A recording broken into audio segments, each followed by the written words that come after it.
ভোটের পরেই আবারও এক জার ভর্তি তাজা সকেট বোমা উদ্ধার মুর্শিদাবাদের ডোমকল থানার জুগিন্দা মালিথাপাড়া এলাকায়।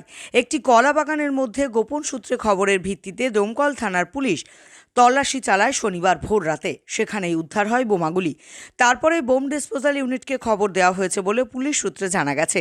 তবে তৃতীয় দফা নির্বাচন শেষ হয়ে গেছে মুর্শিদাবাদে। তারপরেও এত পরিমাণ বোমা কী কারণে মজুত করা ছিল তা এখনও পর্যন্ত স্পষ্ট নয়। ঘটনায় ডোমকল থানার পুলিশ তদন্ত শুরু করেছে। পরে পেশা ফিরতে যেই দেখছি পড়ি দিয়ে ফোন করে দিন যে এরকম বাল্টি পড়ে আছে, ডাকলাম। আচ্ছা, মানে পুলিশকে ফোন করেছিলেন? মানে কালকে দেখেননি? না না, আজই তো সকালে দেখিনি, ভুই লিড়ি মেলাক্ষণ পরে পেশাব ফিরতে জায়গা দেখতে আসি।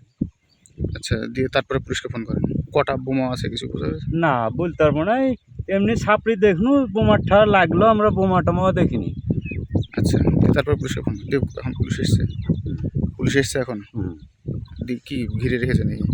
পুলিশ আসছে, আমরা লিড় আছি, পুলিশ এসে দেখলো বসে আছে পুলিশ। এর আগে একবার একজন সাংবাদিক আসলো মনে হয়, এসে তারপর ছবি টবি করে গেল।